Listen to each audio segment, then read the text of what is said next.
안녕하세요. 오늘은 우리가 많이 마시는 우유에 대해 알아보죠. 우유의 색이 흰색으로 보이는 이유는 착시 효과 때문이라고 한다.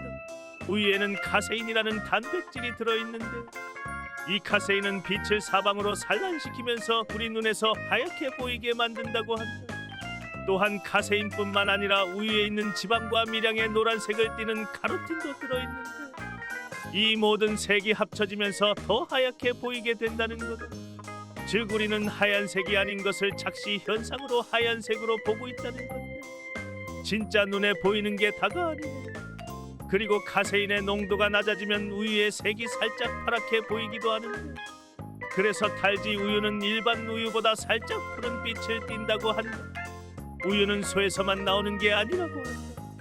전 세계적으로는 소우유보다 다른 동물들의 우유가 더 인기 있는 곳도 많다고 하는데 예를 들면 유럽과 중동에서는 양이나 염소 우유가 더 일반적이며 특히 염소 우유는 단백질 구조가 소우유보다 소화가 쉬워 유당불내증이 있는 사람들에게 더 좋다고 한다.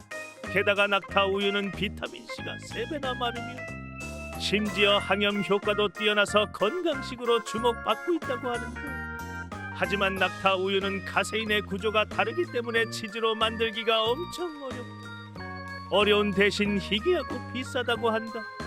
그럼 우리는 우유를 언제부터 마시기 시작했을까? 실제로 인류가 우유를 마시기 시작한 건 약 9,000년 전으로 추정된다고 한다.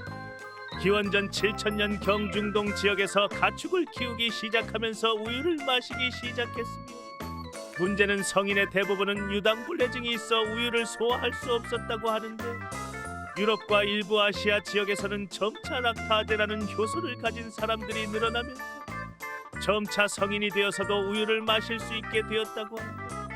하지만 현재도 전 세계 인구의 65% 이상은 유당불내증이 있다고 한다. 참고로 나도 유당불내증이 있는데 우유 좀 맘껏 마셔보고 싶다. 우유는 거의 냉장 보관을 해도 천천히 상하고 있다고 한다. 우유 속에는 미생물이 완전히 제거되지 않은 채 남아있기 때문이라는데 특히 4도 이하에서는 박테리아의 증식 속도가 느려지지만 완전히 멈추는 건 아니라고 한다. 그리고 우유가 상하는 결정적인 이유는 광분해라고 합니다. 빛에 노출되면 우유 속 리보플라빈과 지방이 산화되면서 이상한 맛이 나기 시작한다는 거다. 그래서 우유는 불투명한 용기에 보관하는 것이 가장 좋다고 하니 참고해두자. 초코 우유는 근육 회복에 도움을 준다고 한다. 이유는 초코 우유에는 단백질과 탄수화물이 적절한 비율로 섞여 있어서 운동 후 근육 회복에 도움을 준다고 한다. 운동 후에는 고갈된 글리코겐을 보충해야 하는데 초코 우유는 일반 우유보다 탄수화물이 많아서 글리코겐 보충에 효과적이며 동시에 단백질이 근육 회복과 성장에 도움을 주게 된다는 거다. 또한 초코 우유의 유청 단백질은 소화와 흡수도 빠르며 칼륨, 칼슘, 마그네슘 같은 전해질도 들어있어 운동 중 손실된 전해질도 보충해준다고 한다. 그러니 운동 후 일반 우유를 먹기보다 초코 우유를 먹어보자. 맛도 좋고 근육에도 좋단다. 우유도 계절 따라 맛이 다르다고. 동물들이 먹는 사료와 환경에 따라 우유의 맛이 미묘하게 달라진다는 것. 봄과 여름에는 신선한 풀을 먹은 동물의 우유가 더 고소하고 달콤한 맛을 내는 반면 겨울철에는 건초를 먹은 동물의 우유가 상대적으로 담백한 맛을 띈다고 한다. 그래서 일부 치즈는 특정 계절에 짠 우유로만 치즈를 만든다고 하며 특히 알프스 지역의 치즈는 여름에 방목한 소들의 우유로 만들어진 게 가장 맛있다고 평가된다고 전해진다. 우유를 마시면 뼈가 튼튼해진다는 말은 100% 사실은 아니라고 한다. 우유에는 칼슘이 풍부하지만 개개인마다 흡수율이 다르며 비타민 D와 함께 섭취해야 효과가 극대화된다고 한다.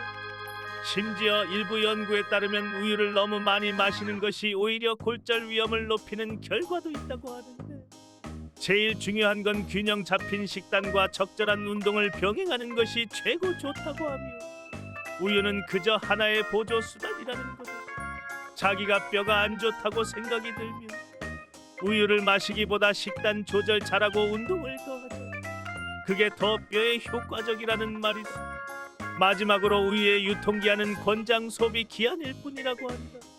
우유는 보관 상태에 따라 훨씬 더 오래 보관할 수 있다고 하는데 제일 중요한 건 냄새와 맛이며 우유를 열었을 때 냄새가 나거나 맛이 시큼하다면 그때 진짜 버려야 한다는 거다. 특히 초고온 살균 우유는 상온에서도 수개월 동안 보관할 수 있지만 개봉 후엔 냉장 보관하고 빠르게 마시는 게 좋다고 한다. 그러니 앞으로 유통기한이 지났어도 바로 버리지 말고 직접 확인해보고 버리자. 안 그래도 짧은 유통기한 바로 버리기 아깝다. 오늘은 우리가 많이 마시는 우유에 대해 알아보았다. 이제 알았으면 초코 우유 사서 운동하러 가자.